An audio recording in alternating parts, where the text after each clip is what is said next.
ನಿಮ್ಮ ಹಳೆಯ ಚಿನ್ನದ ಒಡವೆನ ಅಧಿಕ ಬೆಲೆಗೆ ಮಾರಬೇಕೆ? ಆಟಿಕಾಗೆ ಕಾಲ್ ಮಾಡಿ 8880 ಅಟ್ಟಿಕಾ ಗೋಲ್ಡ್ ಕಂಪನಿ. ಬೆಂಗಳೂರು ಅಭಿವೃದ್ಧಿ ಖಾತೆ ಯಾರಿಗೆ ಬೇಕು ಅಂತ ದೆಹಲಿಯಲ್ಲಿ ಫೈಟ್ ನಡೀತಾ ಇದೆ.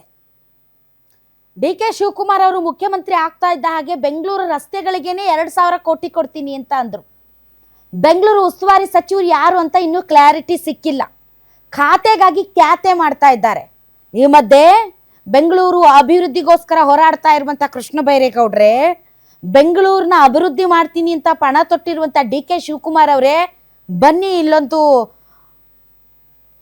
ಶವ ಕಾಯ್ತಾ ಇದೆ ನಿಮಗೆ ಸ್ವಾಗತ ಕೋರೋದಕ್ಕೆ. ಈಗ ಬೆಳ್ಳಂಬೆಳಗ್ಗೆ ಬೆಂಗಳೂರಿನ ರಸ್ತೆಗೆ ಒಬ್ಬ ಹೆಣ್ಮಗಳು ಬಲಿಯಾಗಿದ್ದಾರೆ. ಬೆಂಗಳೂರಿನ ಗುಂಡಿಗೆ ಒಬ್ಬ ಹೆಣ್ಮಗಳು ಬಲಿಯಾಗಿದ್ದಾಳೆ. ಆ ಒಂದು ಶವದ ಅಂತಿಮ ದರ್ಶನಕ್ಕೆ ದಯವಿಟ್ಟು ಮುಖ್ಯಮಂತ್ರಿಯಾದಂಥ ಡಿ.ಕೆ. ಶಿವಕುಮಾರ್ ಅವರು ಮತ್ತು ಬೆಂಗಳೂರು ಅಭಿವೃದ್ಧಿ ಸಚಿವರಾಗ್ತಾ ಇರೋರು, ಅದಕ್ಕೋಸ್ಕರ ಫೈಟ್ ನಡೆಸ್ತಾ ಇರೋರು, ಯಾರು ದೆಹಲಿಯಲ್ಲಿ ಕುತ್ಕೊಂಡಿದ್ದೀರಿ ಬೆಂಗಳೂರು ಬೇಕು ಬೆಂಗಳೂರು ಬೇಕು ಬೆಂಗಳೂರು ಬೇಕು ಅಂತ ಬನ್ನಿ. ಬೆಂಗಳೂರಲ್ಲಿ ಕಾಯ್ತಾ ಇದೆ ಒಂದು ಶವ. ಈಗ ಬೆಳ್ಳಂಬೆಳಗ್ಗೆ ಕಾಲೇಜು ಬಿಡೋದಕ್ಕೆ ಅಂತ ಮಗಳನ್ನ ಕರ್ಕೊಂಡು ಹೋಗ್ತಾ ಇದ್ದಂತಹ ತಾಯಿ ಬೆಂಗಳೂರಿನ ಗುಂಡಿಗೆ ಬಲಿಯಾಗಿದ್ದಾಳೆ. ಇದ್ರ ಹೊಣೆ ಯಾರು ಹೊತ್ಕೋತೀರಿ ನೀವು? ಡಿ.ಕೆ. ಶಿವಕುಮಾರ್ ಅವರು ಹೊತ್ಕೋತಾರಾ, ಇಲ್ದಿದ್ರು ಕೃಷ್ಣ ಬೈರೇಗೌಡ ಅವರು ಹೊತ್ಕೊಳ್ತಾರಾ, ಅಥವಾ ಆ ಭಾಗದ ಶಾಸಕರು ಹೊತ್ಕೋತಾರಾ, ಅಥವಾ ಇಡೀ ಸರ್ಕಾರ ಹೊತ್ಕೊಳ್ಳುತ್ತಾ? ಹೊತ್ಕೊಳ್ಳಿ, ನಿಮ್ಗೆ ದಮ್ಮು ತಾಕತ್ತು ಇದ್ರೆ ಜವಾಬ್ದಾರಿನ. ಏನದು ಸುದ್ದಿ ನೋಡೋಣ ಬ್ರೇಕಿಂಗ್ ನ್ಯೂಸ್ ಅಲ್ಲಿ.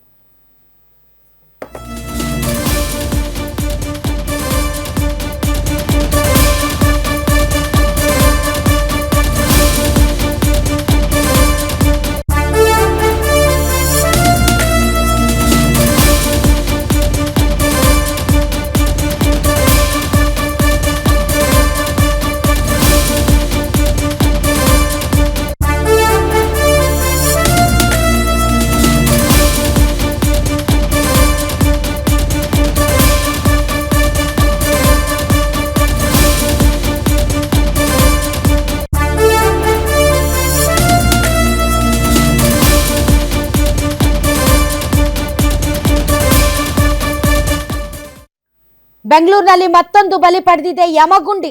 ಮಗಳನ್ನ ಕಾಲೇಜ್ಗೆ ಕರ್ಕೊಂಡು ಹೋಗ್ತಾ ಇದ್ಲು ತಾಯಿ, ಈ ವೇಳೆ ಅಪಘಾತ ಆಗಿದೆ. ಸ್ಕೂಟಿ ಸ್ಕಿಡ್ ಆಗಿ ರಸ್ತೆ ಗುಂಡಿಗೆ ಬಿದ್ದು ತಾಯಿ ಕಾಂತ ಸಾವನ್ನಪ್ಪಿದ್ದಾರೆ. ಕೆಳಗೆ ಬೀಳ್ತಾ ಇದ್ದಂತೆ ಮಹಿಳೆ ಮೇಲೆ ಹಿಂದ್ಗಡೆಯಿಂದ ಬರ್ತಾ ಇದ್ದಂತ ಸ್ಕೂಲ್ ಬಸ್ ಹರಿದು ಆ ಮಹಿಳೆ ಸಾವನ್ನಪ್ಪಿದ್ದಾಳೆ. ವೈಟ್ ಫೀಲ್ಡ್ ಸಂಚಾರಿ ಪೊಲೀಸ್ ಠಾಣಾ ವ್ಯಾಪ್ತಿಯಲ್ಲಿ ಈ ಘಟನೆ ನಡೆದಿದೆ. ಮಾರತಹಳ್ಳಿಯಿಂದ ಸಿದ್ದಾಪುರ ಕಡೆಗೆ ಹೋಗ್ತಾ ಇದ್ದ ವೇಳೆ ಈ ಅಪಘಾತ ನಡೆದಿದೆ.